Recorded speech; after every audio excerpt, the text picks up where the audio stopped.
As time moves forward, as technology changes and grows, as the infrastructure of companies continue to ebb and flow, one thing remains the same. A leader has to produce. This is the Mosley Method Mastering Leadership Podcast, a transformational leadership approach that's centered around three core concepts: vulnerability, transparency, and authenticity. On this show, you'll learn how to be open and honest with yourself and with others, while also developing trust, empathy, and respect within your team. You'll learn how to empower them to take ownership of their roles and responsibilities. This is the Mosley Method Mastering Leadership Podcast. And now your host, Edward E. Mosley Jr.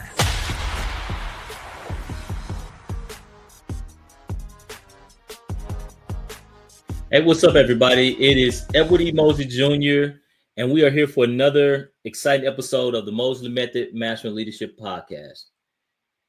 Today, we have a very interesting guest. I'm excited to hear her story and for you all to hear it as well.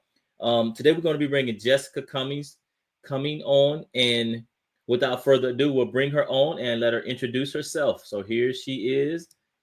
You there, Jessica? I am here. How are you? I am good, and I'm glad that you were able to come on the show today. So as always, we're just going to jump right in it. So tell us about yourself, tell us about your company, and tell us what is leadership to you. All right, let's do it. So again, my name is Jessica Cumming, and I am the founder of JC New Beginnings, as well as the newly launched podcast, We Are Women Unapologetically.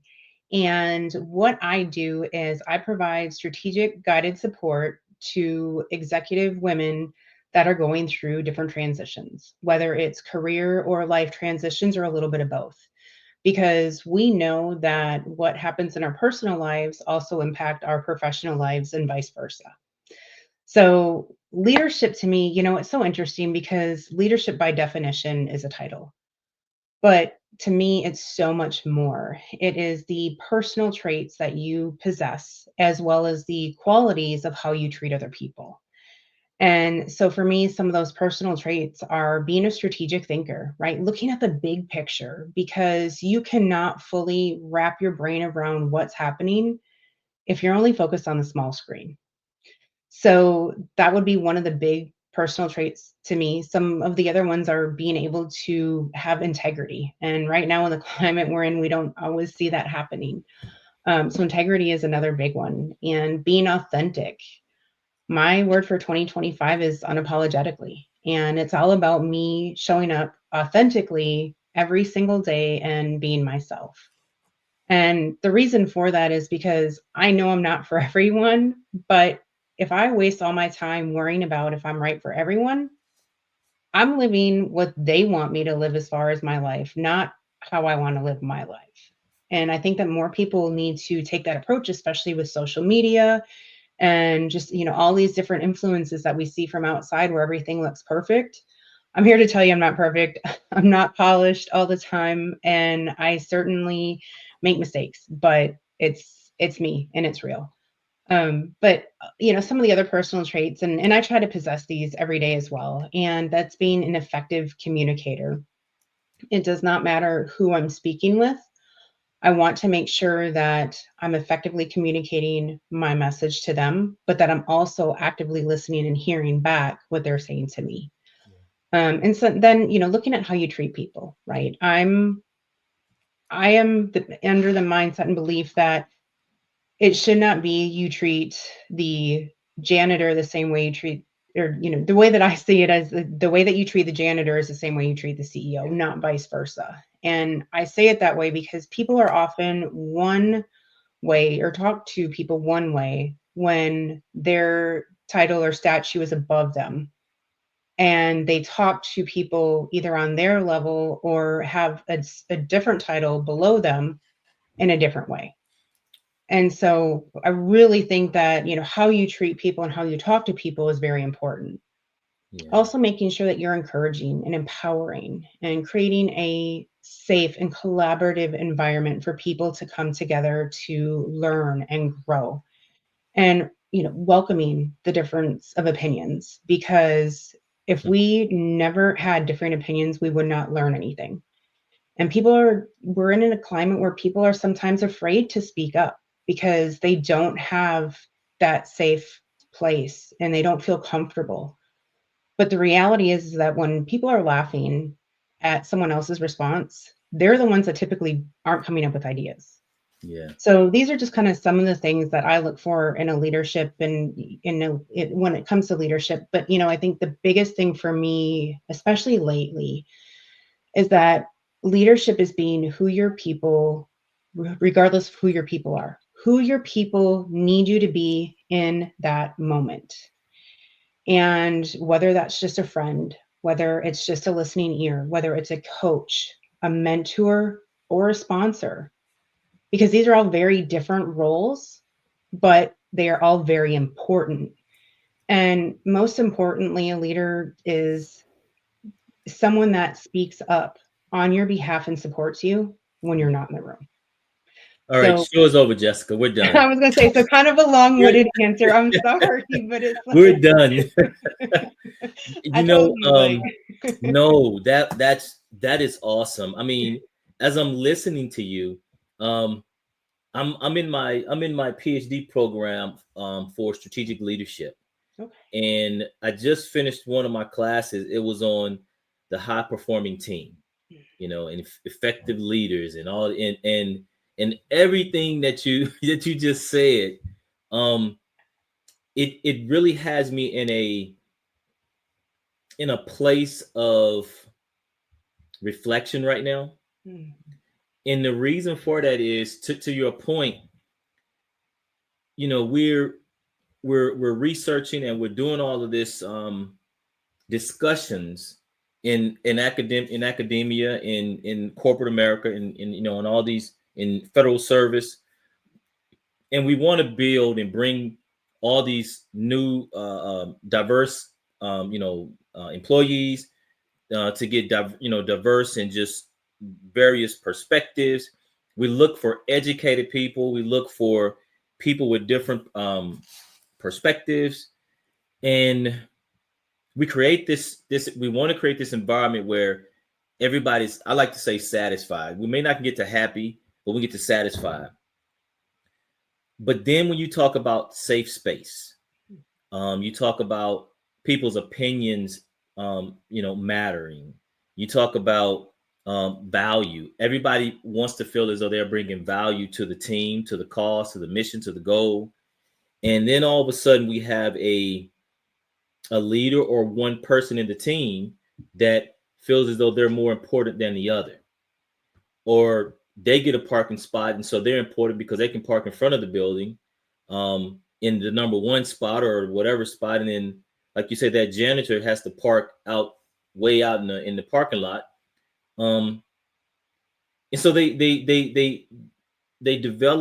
create this sense of we're different, and that's when your culture starts to kind of shift to different little silos, and C-suite is more important, or they're more valuable, and it's crazy because I was talking to a group of educators, right? And this was the administrators. They were the administrators, the paralegals, the they weren't exactly the teachers. They were a lot of the support staff in this one school district, and it was about 500 or 600 there. And what I told them was, I asked them right off the bat. I said, you may be the last person that student talks to in their life. And they kind of looked at me, I'm like, what are you talking about? How you show up to work or how you treat them could be the last thing that person gets, And if it's something good, then it's great. But if you say something or you act in a negative way to them, then they may be debating suicide or something. And so to your point, it's how you show up every single day, every minute, every time, how hard is it just to say hello? Yeah. Good morning, But I like what you said, and you said basically you said they need to be the leader needs to be who that employee or the team needs them at that exact moment. Right. And that's when you get more into transformational leadership and servant leadership and things of that nature. And what I've seen over the years is we have come from this authoritative type leadership style, transactional style, where you do something good for me, then I'll give you a bonus or something, And I just think I think we're going back. I think we're going back. With everything that's going on in the federal government right now, that's going to have a huge impact across every demographic, across every level of from state to federal to corporate, you name it. And my question is, when you're doing your coaching, your executive coaching with the women, I liked how you called it a career pivot. In some cases, people have planned out that they're going to retire or they're going to resign or whatever in 3 years, 4 years, and they have built up time in an organization. But what we're seeing now is that that foundation or that ability to plan that out is no longer there. Yeah. And it's past race. It could just be, we need to downsize and we're just going to fire you. You're out of here. And that's not human. No. It's not. And what we're seeing is, this really started in 2023, especially in the tech industry. Yeah. And, for me personally, this hits home. It's the reason that I founded my company is because I was a coach, I was a trainer, I was a leader in the tech industry at Dell Technologies for just shy of 20 years. And I had worked my way up. And I had been all around the world. I had trained and led people in 8 different countries, 3 continents.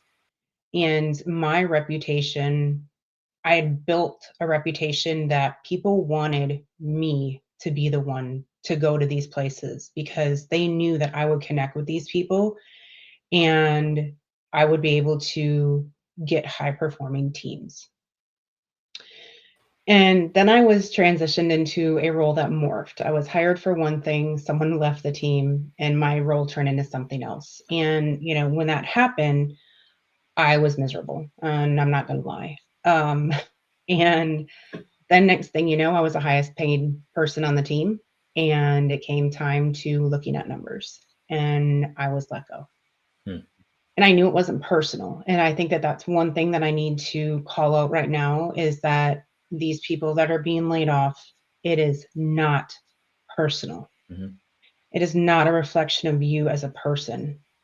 It is so far beyond that. So I want people to make sure that they understand that. And, it is a business decision, right, wrong, or indifferent. That's what it is. That's the reality of it. But when these things happen, it's neutral. And that might be hard for some people to really think about, but take a step back, right? Looking at this big picture. Every single thing that happens in our lives is neutral. Okay.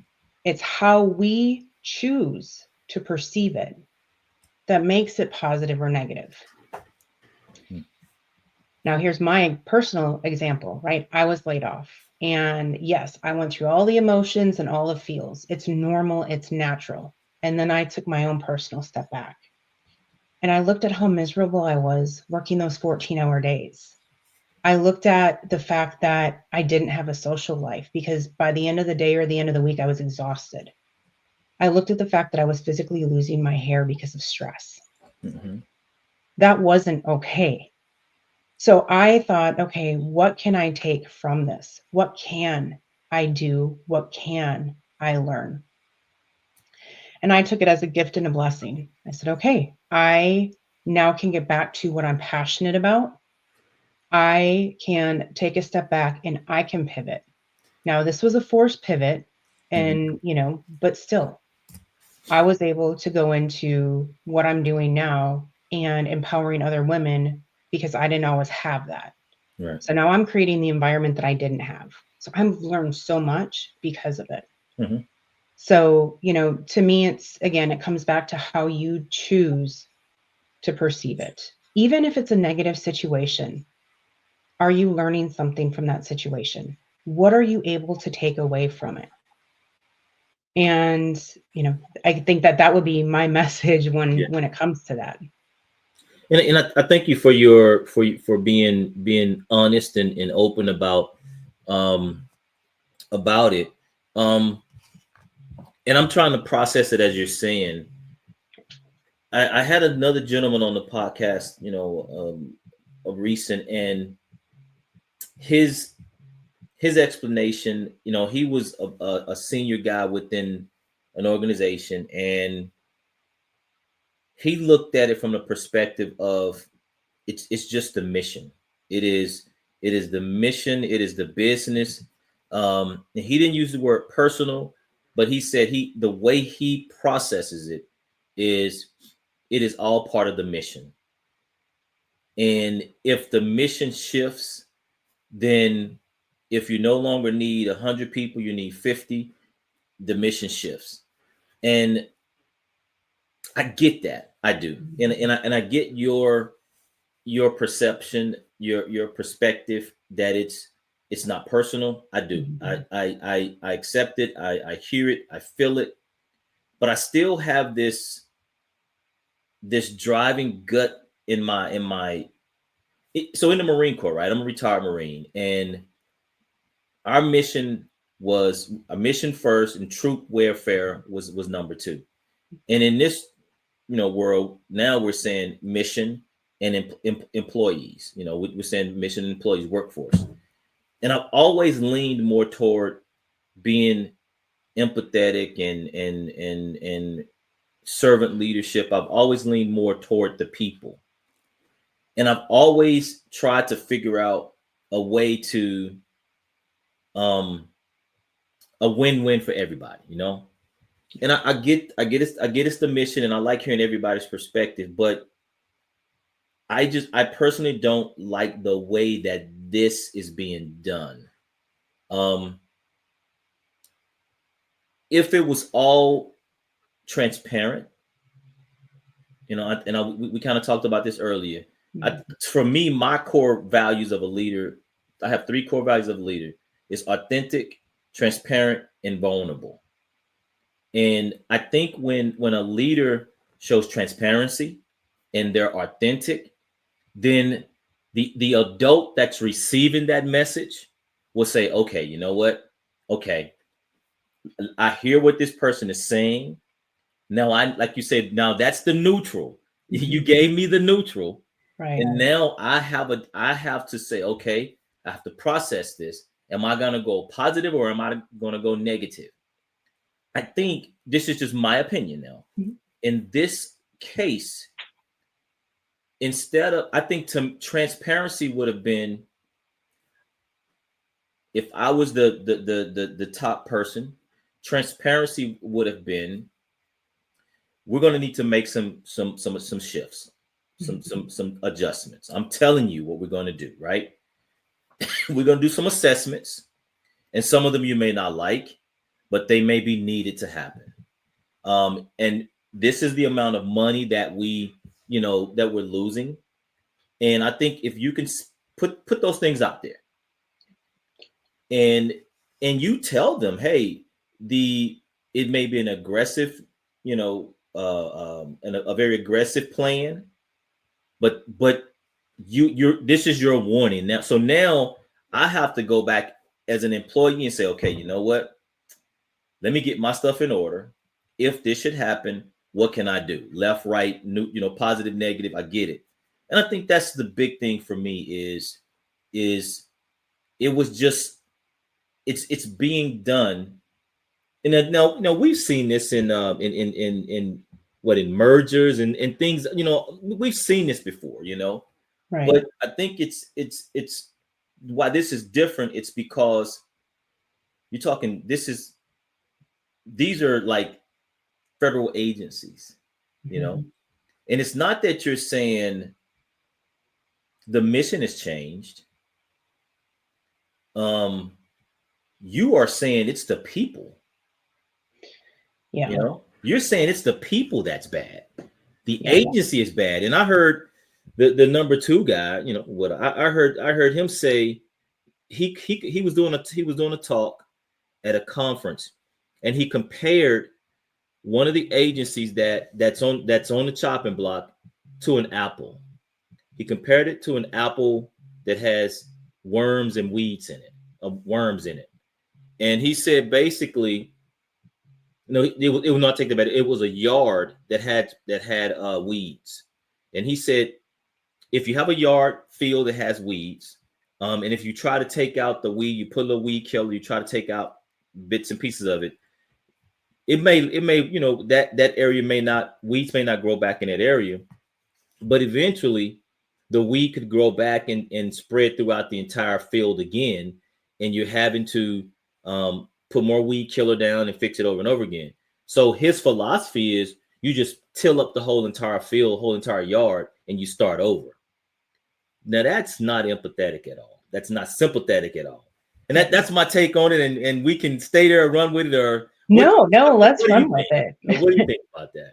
No, I mean, and I understand both perspectives, Yeah. right? And the reason that I'm saying that is because, yes, if there are a couple of weeds, you take them up, you're going to have to do it again over and over. But that happens slowly over time. Yeah. By what's happening now, and you're looking at tearing down the whole thing. Yeah. Right? I mean, you're having to start over from scratch. Now, if you're starting over from scratch and you just let all your people go, who in the hell are going to train your new people? How do you know what you're bringing in? Yeah. It's going to be the same crap you just took out. There you go. Yeah. And so that's why I understand both sides of it, but you have to have a balance. And what we've done is we've gone guardrail to guardrail. Yeah. Because, there's been, I know people that have worked in government before, in different areas. And, I know some that have busted their butts. Yeah. I also know some that have been like, oh, well, it's a federal job and I know that I'll be okay.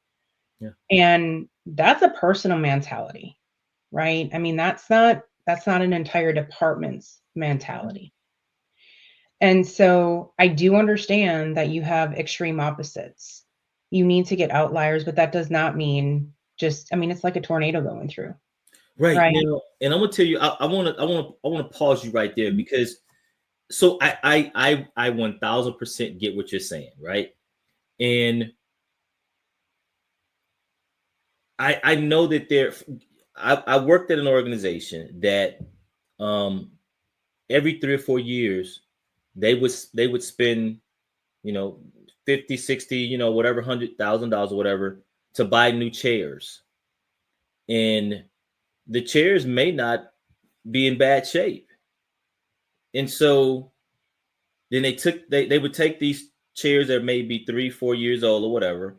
They load them in a truck and they take them to a location that I think either in years ago they would open them up to the public, and public can come and purchase them for small amounts or whatever. I don't know if that place is still open, but either it is, or they're just in a dumpster thrown away. So could we have saved that money? Yes. I have had some work for me that were subpar, and they sat in that position for 15, 20 years, right?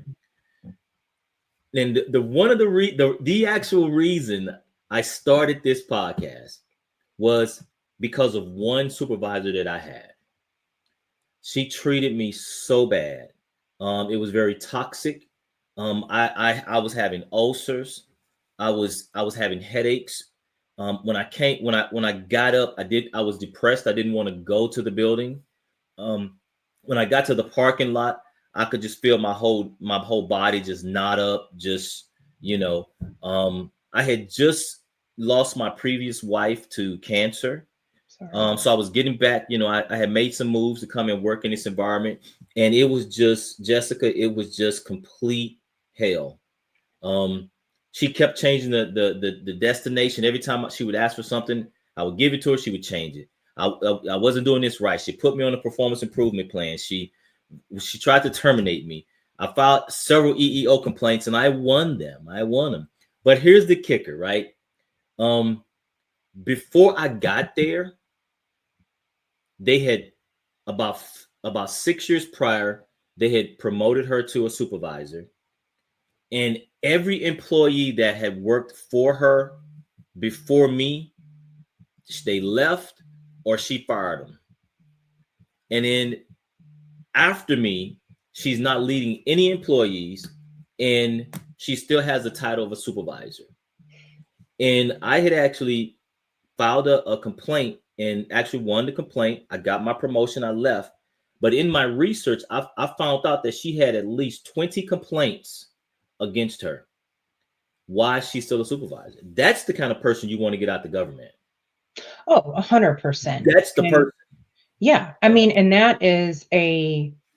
that really stems from the leader that was above her. Exactly.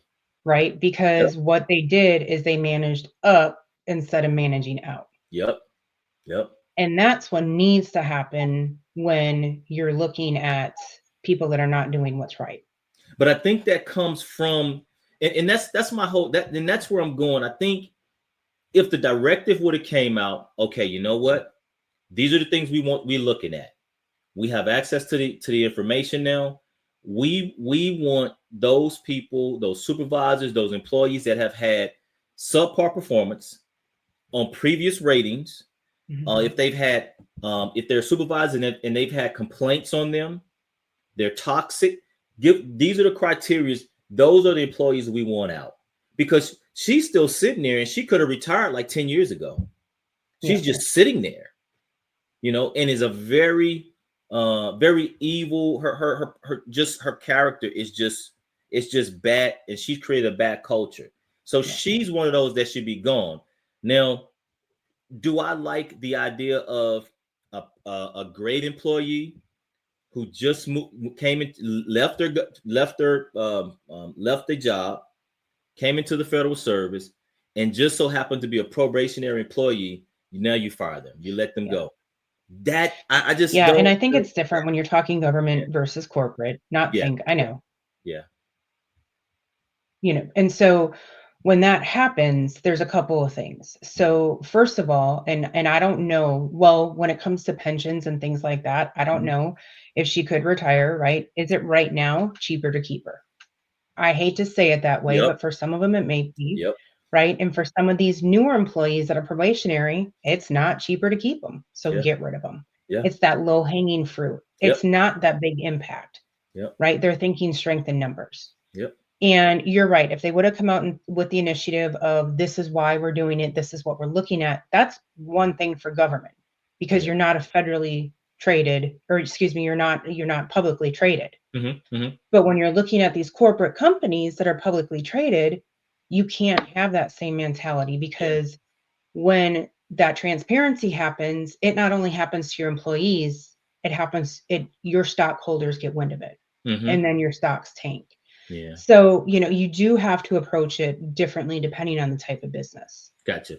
And so that's kind of where my mind goes with it.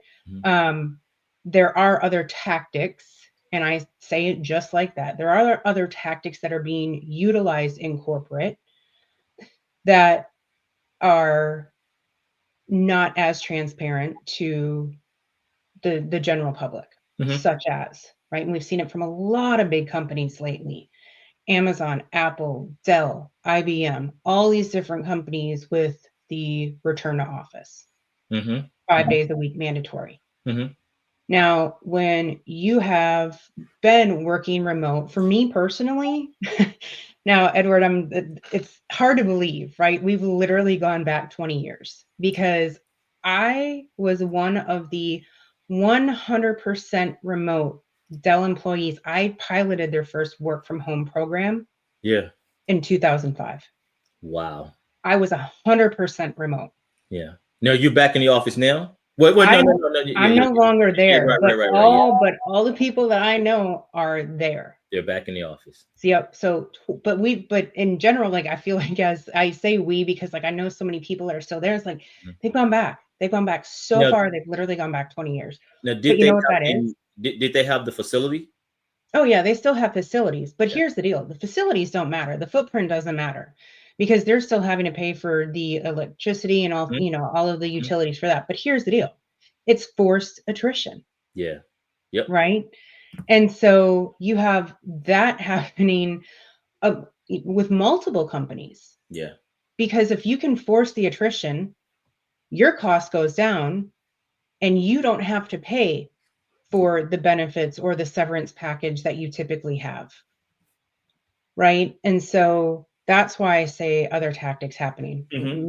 So they're expecting people to quit. And it's hard. The job market is brutal. I can't tell you the amount of women and men that I know and have worked with, both, in previous roles, but also just with coaching, that they've been without a job for almost a year and a half. And I'm not talking, right, entry level people. Yeah. I'm talking educated, certified. I'm talking leadership positions that cannot find roles. Because they're overqualified, right? That's a touchy one for me. And I'm not necessarily overqualified. What we are seeing is that you have people, and I like sports analogies. I'm a huge football girl, born in Green Bay. So, it's kind of like putting out there as a job description, I need a football player. And you're expecting these people to have all these qualifications for a football player. When what you really need is a cornerback, a quarterback, a defensive tackle, a wide receiver, right? You need all these different people, but you're trying to lump them into one to save money. Gotcha. And then you have employees saying, I can't get qualified candidates. So what do you do? Exactly. You have people that are wanting to work, but they're not technically qualified because of the qualifications the employers are wanting by lumping in different roles. So there needs to be a common ground.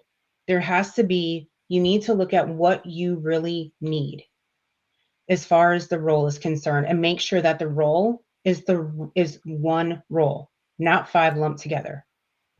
Because in that instance, what employees are looking at is they're looking at one paycheck, but they're not going to have the quality. If you're looking at 5 different paychecks, you're going to have the quality, because you have people that are qualified in each of these areas. So they need to take a step back. Employers need to take a step back and think about, what do I really need? And is this what should be part of the job description? Yeah. And I agree with that, because I know, and I can speak definitely from the federal side. The one organization that kind of sets the standards for all the position descriptions and all of what we would call the classification guides of all of the job series. That guide has not been updated in years. And so you're using the same standards. So you're using the same standards in 2025 than when it was established. I don't know, let's say it was 1945 or whatever. Right. And things have changed. So when you look at it from that perspective, we're still hiring to standards that could be 30, or let's just say they're 20 years old, right? Do we even still have the same? You talk technology. Hell, technology has changed in the last 5 years. So if we're, I think there's a standard line or something. Like, just give you an example. One of the things I remember seeing on a lot of classification, guiding for certain series, it may say something like um, ability to use I don't know, Microsoft or Word or something like that. That is just a standard statement that is, so to your point, maybe the announcement or the requirement should be more descriptive and specific on what you need that person to do. Well, and not only that, but make sure that when you're, so an example would be, right, I mean, you put out there that you need a marketing person. What does that mean? Exactly, right? What And does what that we're mean? seeing is that these descriptions are including people that should be in charge of SEO, which is one role. Person that should be in charge of your social media campaign. That would be a second role, right? And it depends on how big of a place that you are, but still. Yeah. So there's all of these different job functions that they're lumping in that really shouldn't be a part of it. Yeah, I agree. And I think that's where I was kind of going. That's one of the things I think that should be required. That's a requirement, and I've seen where, to your point, you would hire somebody as a program manager, which is a series, but in your brain, you're thinking, okay, they're going to be managing some type of program, right? But actually, they may be the executive assistant to the CFO under a program management series. So I get it 1000%. No, the only reason I laugh is because what happened to be my last role, I was hired to be a business transformation PM. Okay. And when the person left the team, I became the product owner PM. Completely different roles, right? I mean, it was a very, very, very technical role. And I'll be the first to admit, I was on the touchy-feely side, right? Like, technology, even though it had technology in the name, I was not the technical one. But yeah, I mean, it's like, and we see it happen all the time. Yeah. The job that you're hired for is not necessarily what you end up doing. And so, yes, I mean, making sure that it is specific, but making sure that it is relevant to the job that you're going to be doing. That way there's no surprises. And I have been a part of, I was the recipient of, and I had to, make some calls on it. I've seen where a vacancy announcement was changed 3 times. And the person who got the job was the wife of a deputy director. And that's that again. I agree with some of the things, I do. I'm not knocking at it all. And she actually stayed there probably for a year, and she wasn't qualified for the job, because I was already in the branch.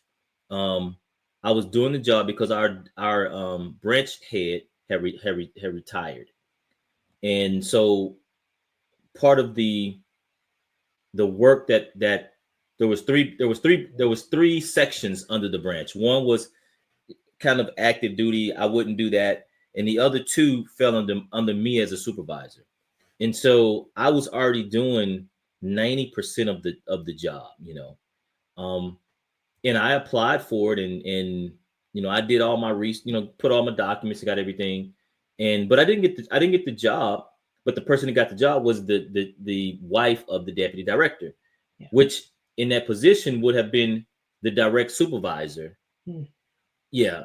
And so I'm a researcher. I know how to write stuff, and so I filed a complaint, and it was nepotism, and it was it was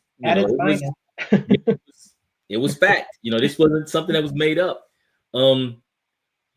But that's the kind of stuff that where employees are just going to work, and they become numb to these toxic environments. And I know a friend of mine, I think she's a friend of yours as well. She actually walked away from corporate America as well.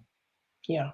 And so for me, when I look at even me, I retired Marine Corps, and now I'm almost 16 years in federal. I've never really looked at it as it was a guaranteed 20 years. Yeah. If I were to walk away right now, what would I do? That's how I've always thought, that strategic 3 to 5 year, what would happen. And I've got a list of things because I'm preparing myself, but a lot of people don't. They just, hey, they're one job focused. They're doing their job good. But if something were to just, pull that rug out from up under them, now me and your coaching is going to grow because they don't know what to do. They're stuck. And this is what I try to prevent, is I try to catch women before they're in this position. Yeah. For this very reason. Yeah. And what I will tell you is right now, women over 40 they're the biggest percentage of entrepreneurs. Yeah. Women are leaving jobs, whether it's by force or not, and they're starting their own businesses. Yeah. And, it's one of those things where if you can prevent it, wonderful. And I mean, and I created a free guide for women, and it'll definitely help men too, but it talks about what are the things that you should look at doing prior to making a career pivot. Because if you can set yourself up, if you can financially set yourself up, look at your transferable skills, start networking with people in the industry, right? And just do these things ahead of time, you're setting yourself up for success. Yeah. Have you seen any variations within obviously you're more focused on women, but have you seen any disparities or across different ethnic backgrounds? Good question. I have not, and part of that is just because of the information that you receive when you're researching this. I mean, I'm seeing what I am seeing, not necessarily as much when it comes to ethnicity, but I'm seeing age, and that's why I am working with the women more so, right, the ages of 35 to 60. Yeah. We all know ageism in the workplace is real. And if anyone tells you it's not, they're straight out lying. Yeah. Because it is. When you're looking at these factors, right, and people are, we know that it's about dollars and cents, but also age. If I can get someone in for cheaper and 20 years younger, right? Yep. That's what they're going to do. What they don't understand is those people that were loyal, what they're walking away with. Yeah. That resident knowledge is not being transferred. Yep. And we both know that the average employee, they're only staying now maybe 3 years. Yeah. There's no loyalty. 3 to 5. That's it. There's no loyalty whatsoever. Yeah. And it goes both ways, right? And I say that because look at, right? I mean, I'm saying I was almost 20 years and I was let go. I know people that were there longer than me that were let go. Yeah. I know people that were there shorter. It does it does come down to dollars and cents. Yes, it does come down to the mission and the way that the business is changing. But, I mean, I remember getting phone calls 2-3 weeks after I was gone, and people were losing their minds because they're like, where are you? I need you. And I'm like, I don't collect that paycheck anymore. Yeah. You know, one of the things I've always tried to do in any job, even when I was in the military, was make myself irreplaceable. There's nobody else like me. And so if I were to learn a skill, for instance, I was in this one position where the our executive, he wanted to know the health of the organization. He wanted to know education level, experiences, skills. He wanted all that, right? And I was able to develop a program working with some of our IT folks, but I was able to give him this dashboard, and I would print this dashboard out to him, and I had some graphs on the age of the employees, when they could retire, the skills that we currently have, who has the skills, and he loved it. and nobody else before me or after me was able to do that skill. But remember now, the other piece I didn't tell you, I was a program analyst. Mm-hmm. That dashboard was not under a program analyst, but Yeah. we didn't have a, I guess that would be more of us, not an IT. It would be I think it's I can't Like an remember. analytics more. Yeah, Yeah. data analytics, right. Yeah. We did not have a requirement for a data analytics analyst, a data analyst on our staff.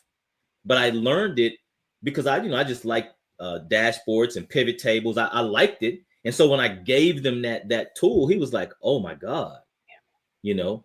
And the next person came in, they tried to write that into the what just happened? Can you see me? I can. Yeah. They tried to write that into the position. Now I can't hear you.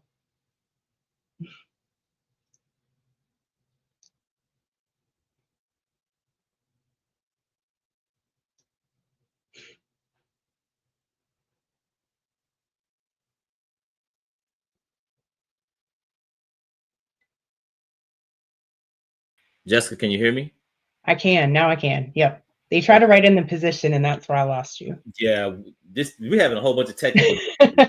Yeah, they tried to write that skill, that skill that I learned that was inherent to me, because I was that star player. I love just being innovative, and they tried to write that into the requirement for the next person. It didn't work. And that's what I was talking about earlier, right? I mean, you could do it, Yeah, but it wasn't your role. It was an analytical role. yeah, But then because one person was able to do it, then they try to write it in yep, for everyone else. And that's when those job lines get blurred. And that's when they wonder, well, why in the hell can't I get a qualified candidate? yeah, Right. So, but to your point, right, trying to make yourself so that you are irreplaceable. yeah. I felt like I had done that. I had done that in different roles. Mm-hmm. But every time you move a role, that's one thing. But again, when it comes down to the dollars and cents, everyone is irreplaceable. Yeah. And that's why it's so important to look at your plan B. I mean, I had said, I don't know what I would do because I had been there forever. Mm-hmm. And then all of a sudden, when I wasn't there, I was like, oh my gosh, what am I going to do? But what I did is I dug deep into what I knew, what I had done there, because it was, and this is really what, I want people to focus on too, if they're looking at a career pivot or if they're forced to with a layoff.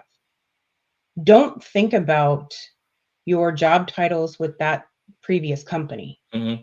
Think about what you did. Yeah. Think about your experiences, the differences that you made, the projects that you led, because no one can take your experiences away from you. Mm-hmm. And, I mean, like I said, I had done it for so long. I mean, when I tell you, every time I went to a different country, people would ask me what countries I had been to and where I had, launch teams or transition teams or whatever. And then the next question was, well, what's your favorite country? And, every single one of those countries left a different and unique perspective and that altered my life. And no one can take that away from me. Mm-hmm. And I still get messages from people that I worked with 15, 20 years ago that are coming back to me now and thanking me. And that wasn't because of the company I worked for. It was because of the impression that I left on them and the difference that I made in their lives. So I say that because I think that sometimes people sell themselves short, and you really need to recognize and own your worth and what you've done. How many times, I know this has been very interesting to me, when I'm coaching a client, I'm just asking some questions. Yeah. And you just talked about this, but you ask them, what is your plan B? What is it that you want in life? if you look at where you are now and what's your goal, where do you want to go? A lot of people, they don't know. I don't know.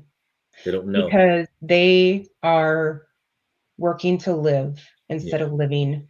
Excuse me, they are living to work instead of working to live. Yeah. Right. And oftentimes they are stuck. Yep. And there's 3 different types of stuck that we often see. Yep. It's the golden grip, right? It is the paycheck, it's the benefits, it's the bonus.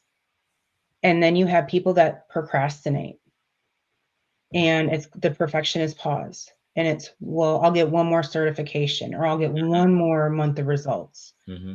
And then you have people that are in the legacy limbo, and they're literally doing what they're doing because either the path was paved for them. I just had a scientist turned meditation teacher on my show, and she was a scientist because her parents were scientists. Mm-hmm. And going down that path because it's what someone else expects from you. And what did she really want to do? Did she ever tell you? Be a meditation teacher. Yeah, And I'm like, I know it's probably completely opposite. Yeah, no, and that's exactly what she did, right? But the reason I tell that is because, we often find ourselves stuck, but we don't know how to get unstuck. Mm-hmm. And part of it is looking at what fulfills you, what brings you joy, and what do other people come to you for? Your friends, family, what are the services per se that you give away for free all the time? Yep. And then looking at what could the world need more of? I used to tell. Oh, go ahead. I'm sorry. Well, I was just going to say, and what we need to look at is having a service mindset and versus a hustle mindset. Yeah. And I think a lot of times people have that hustle mindset. And when you do that, you do not only yourself, but you do your clients a disservice. Yeah. I used to tell a lot of my my transitioning military people when I would coach them or talk to them, just have a conversation with them. I would say, remember how many safety briefs have we went to? How many times have we had some facilitator that would come in and give us a class on, whatever. And all they did was use PowerPoints, use PowerPoint presentation. They just talked. Mm-hmm.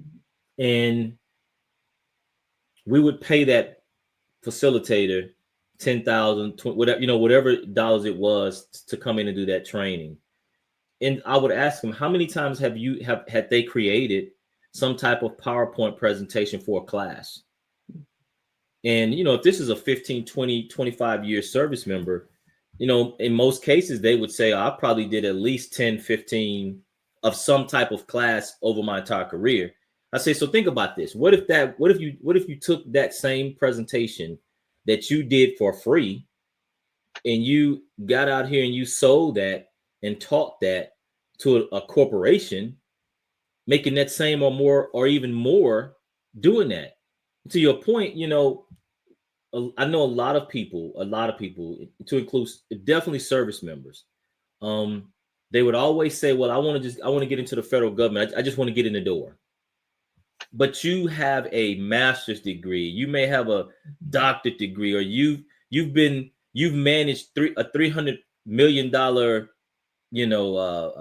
helicopter squadron, or you're in charge of, $1 billion worth of tanks or just airplanes or something, and you just want to get in the door, so yeah.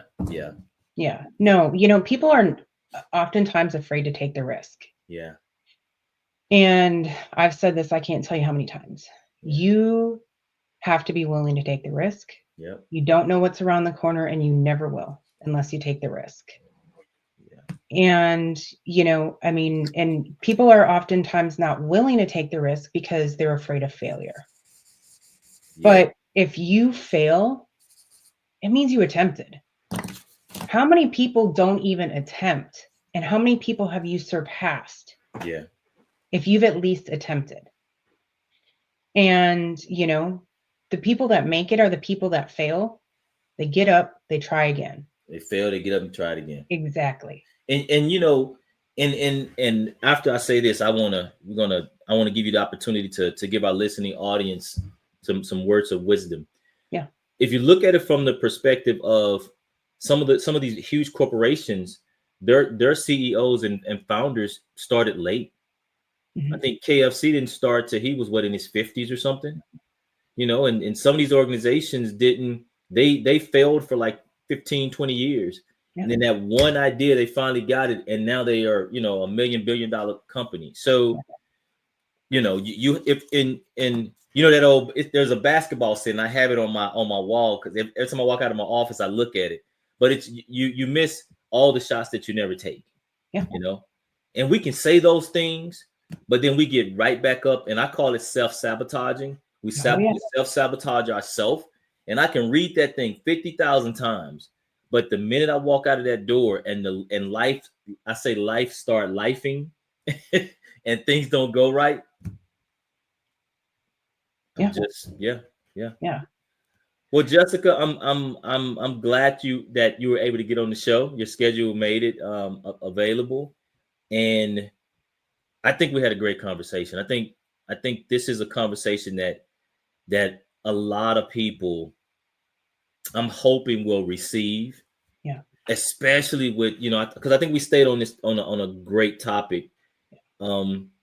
Because a lot of people are in the emotion of it. And when you and it's going to be emotion for a while, because if you didn't have something figured out, or you didn't have a plan B or a plan C or whatever, it's going to affect you different. It is. It's going to affect a lot of people in many ways. And there's a lot of things that's going to be residual effects, the housing market, the credit, just there's a whole lot of things. And so I hope that this will resonate with a lot of people that may be going through this right now. And so I would ask if you would just give our listening and watching audience just some words of encouragement, or some words from Jessica. Yeah, for sure. So the first thing I'm going to say is take the time to process your emotions. This is, if you're going through it now, or if you have just gone through it, it's big, it's heavy, it's a lot. It's like a loss, and it's going to be an emotional roller coaster, but I'm here to tell you that the emotional roller coaster does end. And if you were prepared for it, wonderful. If you weren't, it's okay, because you're not alone. And that's my number 2 thing for you, is to understand and realize that you're not alone. Reach out to your network. They're there for you. I don't care if it's been 6 hours, 6 weeks, 6 months, 6 years since you talked to them. And, the other thing that I will say for those that are listening that are fortunately not in that position, the odds are someone that is. Reach out to them, because they're not okay and they need you. Whether it's a cup of coffee, whether it's an ear, it doesn't even have to be job related. Just check in on them, because it's a very lonely feeling, and it shouldn't be. It is a huge shift in life, and it's a shift that happens, but it's temporary. Temporary can be a certain amount of time, right? I mean, it can be a short amount of time, it can be a long amount of time. Regardless, it's still exhausting. So the last thing that I will say is, make sure to take care of you. Do not get into this, all of a sudden, this cycle of, for 8 hours a day, you're looking for a job. Set timers. When you were kind of talking about this, right, with life happening, and all of a sudden there's self-sabotage happening. Break up. Make to-do lists. Have what you want to accomplish for the week. And then break it down by day. And then break it down by hour. Or even smaller increments. And then set a timer. It's okay if you don't finish. There's still tomorrow. But it's progress over for perfection. And those micro steps turn into you getting up mountains. So that is what I will leave you with today. It's not easy, but this is just a pause. It's a chapter. It's not the end of your book. Yeah. Well, Jessica, I thank you again for coming onto the show today. I really love this topic. I think where I was before this podcast, I would say probably the last 2 or 3 months, well, at least 2 or 3 months or so, is what pivot, what pivot can I make in my life? Mm-hmm. Where am I pivoting? What am I doing? And sometimes we get so comfortable in a comfort zone. We get so comfortable till we put those blinders on, and we're not prepared for those. I like to call them off ramps. We're just going in this cycle, and it's. I don't think stuck is a sometimes when people think of being stuck, they think of people think that you're just standing still. Right. And I don't think that's always the case. I think you could be stuck on this little wheel, because you may start something and then it gets a little difficult. You stop.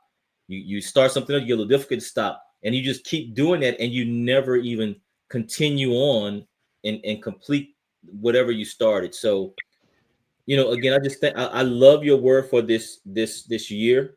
And I say it in a different way, but we'll say your word. We'll keep your word. I mean, like I said, I'm not for everyone, but it's the way that it is. I mean, I will not apologize for being me, and I'm there. Like I said, mine is a little bit more more voiceful, but I think that's where I am too. It's like, why am I always the one that's taking this high road, taking this road of of being passive when I'm not doing that anymore? Mm-hmm. I am living my life the way I want to live it. And if you and I cut stress out, I cut people out. We don't have to be friends. We don't have to go to the park together or go to the gym or whatever together. That's okay. Yeah. But if there's something that you're doing that's not adding value to me, or I'm not bringing value to your life, that's cool. Yeah, that's cool. Yeah, I mean, you have to learn and grow, and and to your point about blinders, just real quick, is that if you're learning, you're not comfortable. If you're comfortable, you're not learning. That's why they're called growing pains. And some of that pain comes from having to let people in situations in your past that no longer serve you in order to make room for the ones that do. Yep. So, well, we're going to end it there, Jessica. Again, thank you for coming on the show. Thank you. And we had a wonderful show, and we'll see you soon. All right. Thank you so much. You've been listening to the Mosley Method Mastering Leadership Podcast. Edward E. Mosley Jr. has 30 years of leadership experience and is an ICF credentialed leadership coach. And it's his passion to inspire leaders who can foster a safe space where they can empower their followers to take ownership of their roles and responsibilities while sparking collaboration and creativity. We hope you've enjoyed the show. If you did, make sure to like, rate, and review. And we'll be back soon. But until then, find us on LinkedIn, Instagram, Facebook, and Twitter at Edward E. Mosley Jr. To contact the show, send your emails to limitlessboundsteam@gmail.com. See you next time on the Mosley Method Mastering Leadership Podcast.